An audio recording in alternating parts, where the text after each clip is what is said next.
Hello, तो कैसे हैं आप सब। मेरा नाम है Khushi and welcome to back my channel OG2468। तो आज हम अपनी क्लास में थोड़ा आगे की तरफ जाने वाले हैं।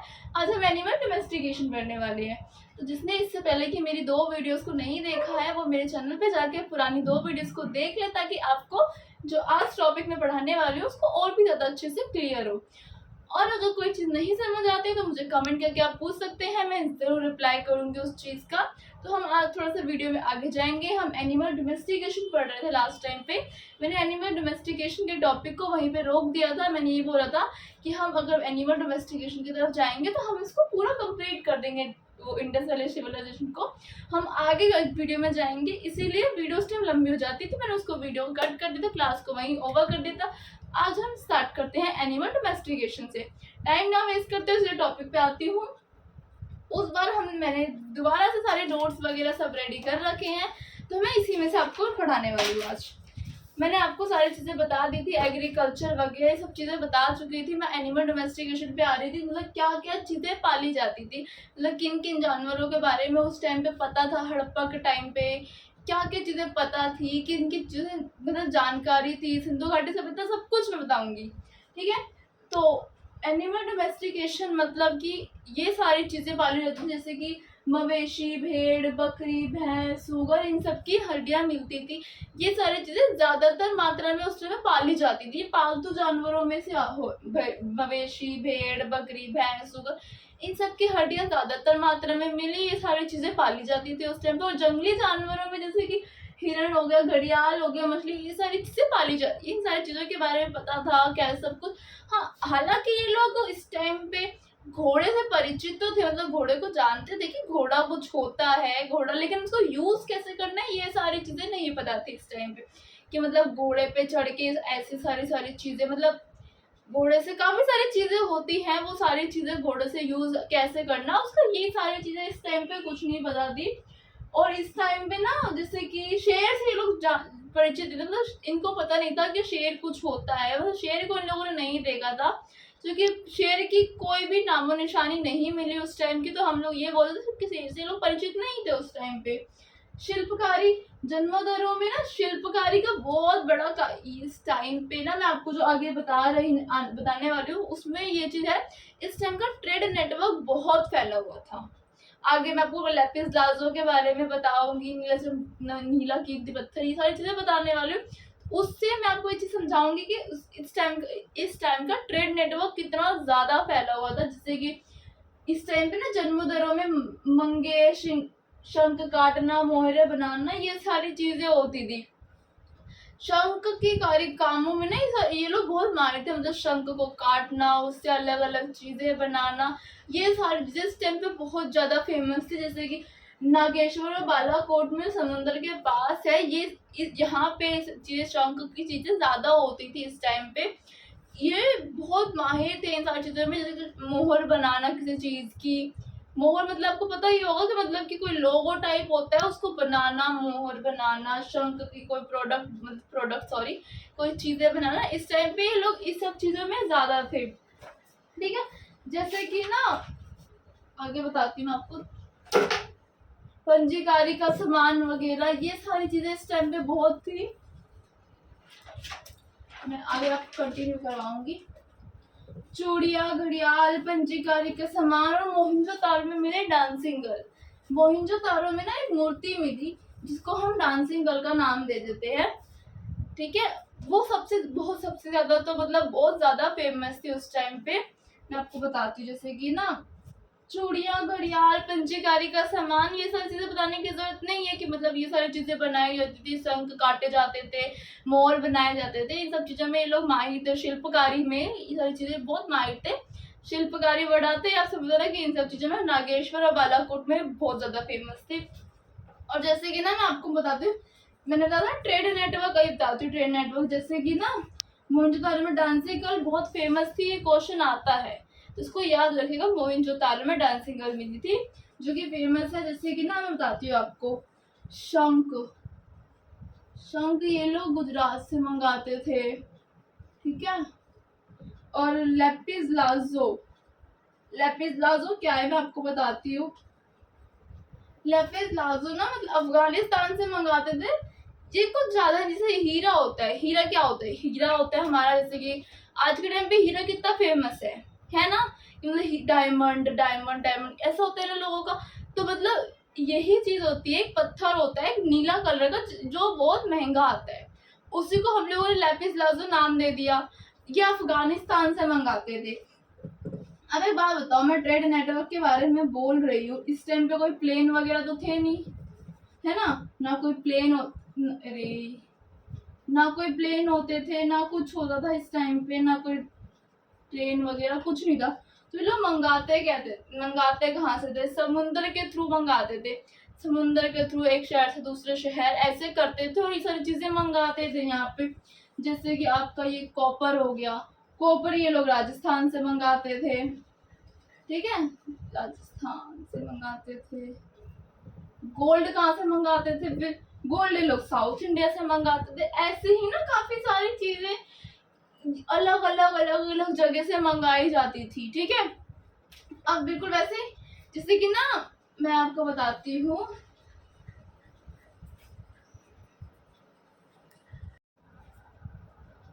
हाँ तो बीच में वीडियो कट करनी पड़ गई थी, इसीलिए उसको थोड़ा सा छोड़ते हैं, हम आगे बढ़ते हैं कि हम लोग, मैं आपको शिल्पकारी बता चुकी थी, मैं आपको ये बता चुकी थी कि लेपिस लाजो कहाँ से आते थे, ट्रेड नेटवर्क ये सारी चीज़ें बता चुकी थी मैं आपको। हम आगे बढ़ने वाले थे मेसोपोटामिया के बारे में।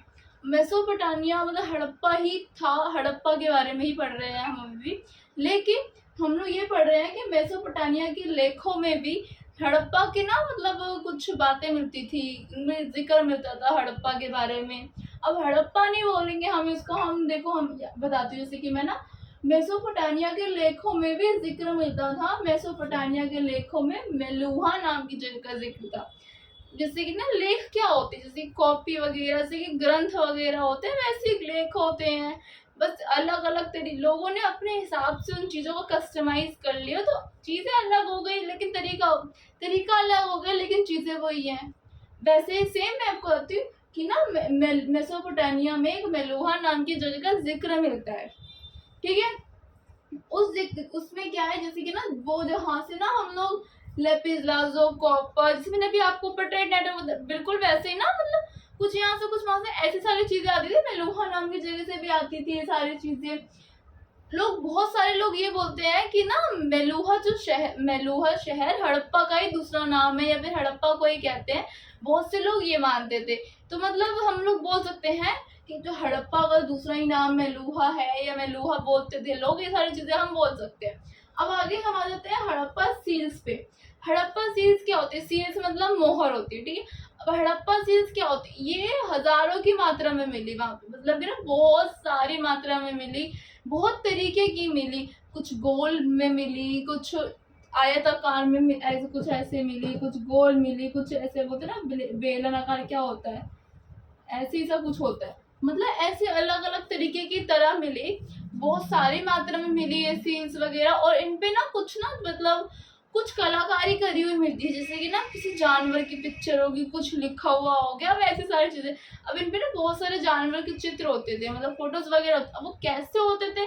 जैसे कि एक सिंग वाला गेंडा हो गया, भेड़ हो गया, जिसमें लिखे हुए हैं यहाँ पे देखो, एक सिंग वाला गेंडा, कुबर वाला बैल, बाघ, हाथी, भैंस, हिरण, इन सारी चीजों की मिलती। और मैंने आपको पहले बताया कि शेर से परिचित नहीं थे, तो मतलब शेर की नहीं मिलती थी, तो ये सारी चीजें मिलती। अब एक सिंग वाला गेंडा, बैल जो भी है, हम उसको ये चीज बोल सकते हैं कि मतलब जैसे बच्चे होते ना यूनिकॉर्न, कि घोड़े के ऊपर एक सिंह। अब वो रियलिटी में हम यूनिकॉर्न है या नहीं वो नहीं बोल सकते, लेकिन हम लोग एक याद रखने के प्रोसेस से हम यूनिकॉर्न बोल सकते हैं, ठीक है। तो वैसे एक सिंह वाला गेंडा, कुबड़ वाला बैल, हाथी, बाघ, हिरण, इन सबके जो पिक्चर्स होते थे वो इन सील्स पे बने हुए होते थे, और इन सील्स पे ना कुछ लिखा हुआ होता था। जैसे कि हमारी, मैंने आपको लिख के दिखाया बैल, ये हमारी भाषा हो गई कि मैंने आपको बैल लिख के दिखाया, आपने पढ़ ली। वैसे इन पे कुछ लिखा हुआ होता था, लिखा हुआ है, पर वो स्क्रिप्ट अभी तक पढ़ी नहीं गई है। देखो, पिक्चर विद पिक्टोग्राफी स्क्रिप्ट अभी तक वो पढ़ी नहीं गई है।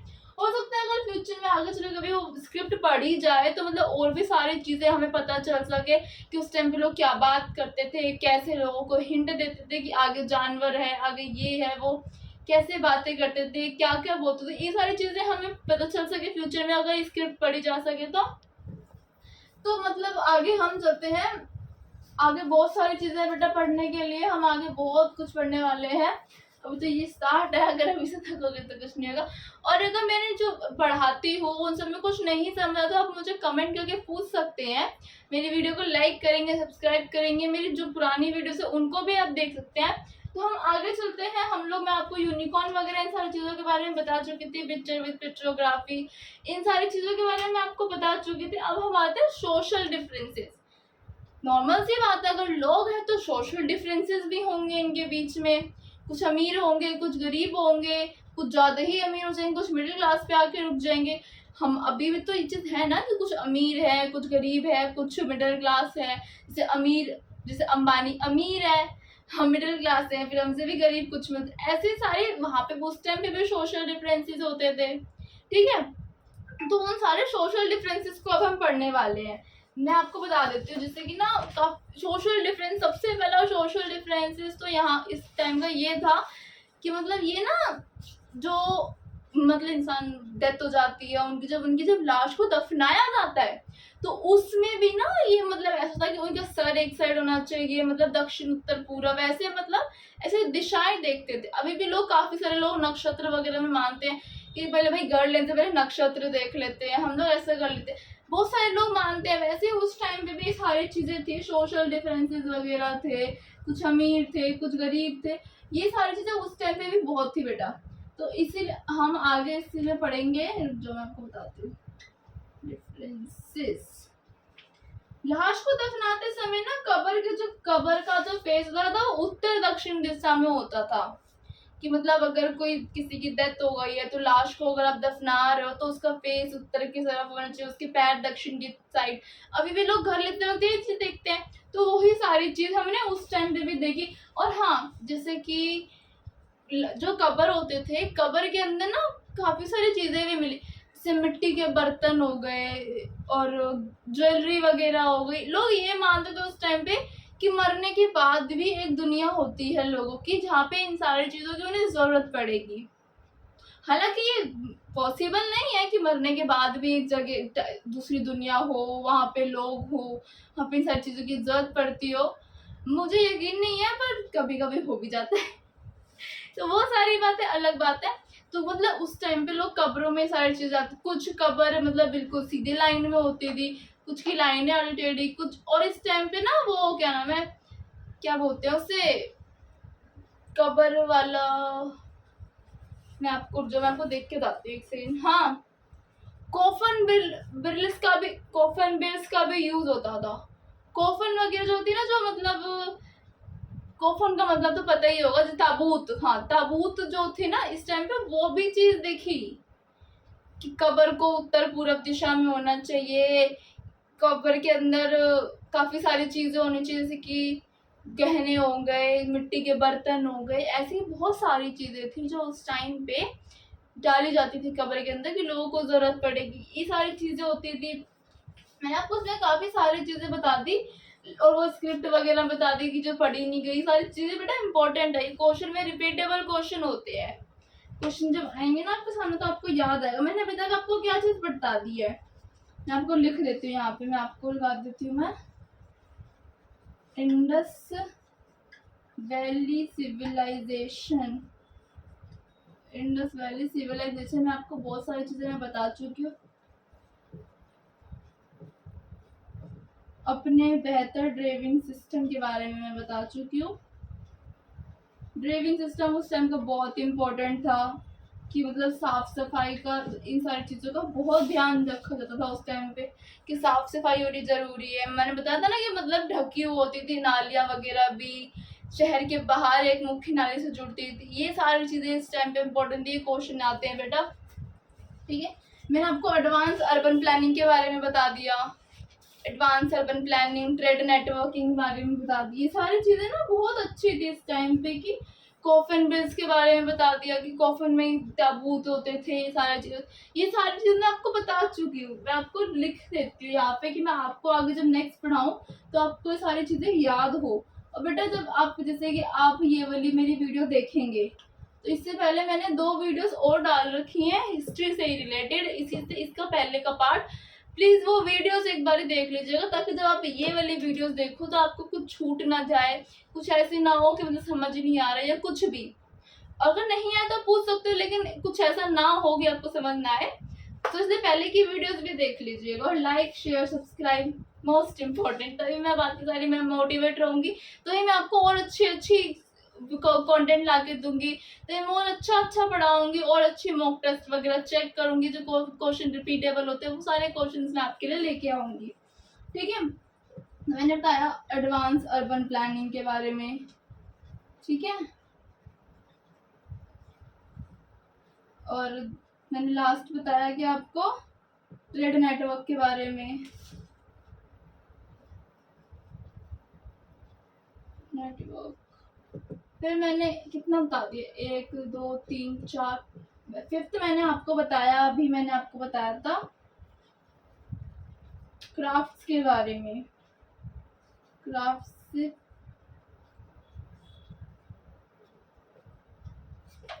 के लिए फेमस है, ये सारी चीजें मैंने आपको बता दी है अभी तक की। तो आपका ना यहाँ पे इंडस वैली मतलब सिंधु घाटी सभ्यता यहाँ पे हम खत्म करते हैं। हम आगे जाएंगे, अब हम जाएंगे थोड़ा सा वैदिक एज की तरफ हम जाएंगे। वैदिक एज में मैं आपको काफी सारी, वैदिक एज में बहुत सारी चीजें, वैदिक एज में आर्यंस आए, वैदिक एज में ग्रंथ वगैरह आए, जैसे ऋग्वेद, सामवेद, अथर्ववेद, यजुर्वेद, काफी सारे वेद आए। वेद में मंडल आए, 10 मंडल थे, 10 मंडल में 10 किंग्स ऑफ बैटल थे, 10 राजा के मतलब लड़ाई के बारे में थे। ये सारी चीजें भी क्वेश्चन बन के आती हैं आपके जो सामने, फिर आपको समझ नहीं आता। तो हम लोग नेक्स्ट वीडियो में, हम जो वीडियो देखेंगे नेक्स्ट क्लास जो हमारी होगी क्लास 4, उसमें हम लोग ना वैदिक एज पढ़ने वाले हैं। ये सारी चीजें हमारी खत्म हो चुकी हैं। मैंने आपको पूरा डिटेल्स में नहीं समझाया कि मतलब क्या क्या चीजें कैसे कैसे, नहीं, मैं आपको वो चीजें बता दी जो मेन क्वेश्चन है, जो क्वेश्चन पेपर में आते हैं, मैंने वो सारी चीजें बता दी आपको। अब हम आगे जाएंगे, थोड़ा सा हम लोग जाएंगे वैदिक एज की साइड। ठीक है, वैदिक एज को ना हमने 2 पार्ट्स में डिवाइड कर दिया है, मैं आपको बता देती हूँ। वैदिक एज, ठीक है, इसको ना हमने 2 पार्ट्स में डिवाइड कर दिया है। पहला है अर्ली वैदिक,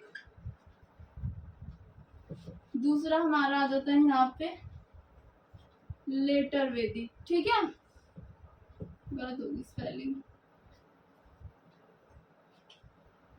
पहला आता है हमारा अर्ली वैदिक, दूसरा आता है हमारा लेटर वैदिक।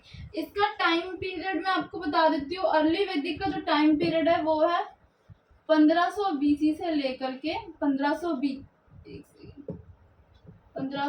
BC टू 1000 BC, 1000 BC तक का इसका टाइम पीरियड है।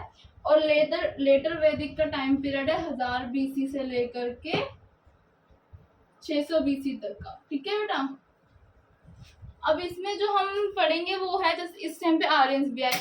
ठीक है, लेटर वैदिक में ना महिलाओं की जो स्थिति थी वो बहुत ज्यादा बेहतर थी। इस टाइम पे लोग महिलाओं को, मतलब महिलाएं इस टाइम पे ना मतलब पढ़ने भी जाती थी। इस टाइम पे नियोग प्रथा, मतलब काफी सारी मैं आपको चीजें बताऊंगी कि इस टाइम पे विधवा होने के बाद दोबारा शादी कर सकते थे, नियोग होता था, काफी सारी चीजें थी इस टाइम पे। इस टाइम पे औरतों की स्थिति अच्छी थी, इस टाइम पे स्थिति खराब हो गई। इस टाइम पे राजा जो थे वो वंशानुगत नहीं थे, मतलब जैसे कि मेरा बेटा राजा बनेगा, उसका बेटा राजा बनेगा, उसका बेटा राजा, ऐसा नहीं था। और ये चीज इस टाइम पे शुरू हो गई। तो मतलब काफी सारे डिफरेंस है इनके बारे में, और इन दोनों डिफरेंस के बारे में क्वेश्चन भी भरपूर आते हैं पेपर में। ठीक है, तो आज की वीडियो हम यही खत्म करते हैं। नेक्स्ट वीडियो पे हम जब नेक्स्ट वीडियो बनाएंगे, नेक्स्ट क्लास लेंगे, तो उस क्लास में हम लोग वैदिक एज पे पढ़ेंगे। वैदिक एज का टाइम पीरियड, वैदिक एज में क्या क्या चीजें डिफरेंसेस थी, मतलब वैदिक एज क्या था, अर्ली वैदिक क्या था, ये सारी चीजें हम नेक्स्ट वीडियो में पढ़ने वाले हैं। तब तक के लिए इस वीडियो को लाइक करें, शेयर करें, सब्सक्राइब करें। जो चीज समझ में ना आए उसके लिए आप कमेंट करके पूछ सकते हैं मुझसे, मैं आपको वीडियो के बारे में बताऊंगी। और जब तक आप मेरे वीडियो को शेयर नहीं करेंगे, लाइक नहीं करेंगे, सब्सक्राइब नहीं करेंगे, मुझे नहीं पता चलेगा कि आपको मेरी वीडियोस पसंद आ रही है, नहीं आ रही है, या मुझे वीडियो में क्या चीज़ चेंज करनी चाहिए। मेरा तरीका या मेरे कंटेंट में कोई कमी हो तो आप लोग मुझे बता सकते हैं कमेंट करके, मैं देखूंगी, मैं आंसर भी करूंगी। Thank you for watching my video. इससे पहले की वीडियोस भी देखने के लिए थैंक यू, और ये वीडियो देखने के लिए भी। और इस वीडियो को और ज़्यादा शेयर करें ताकि मेरे को पता चले कि हाँ आपको पसंद आ रही है, तो मैं और ज़्यादा बेहतर कंटेंट लेके आऊँगी आपके लिए। Thank you.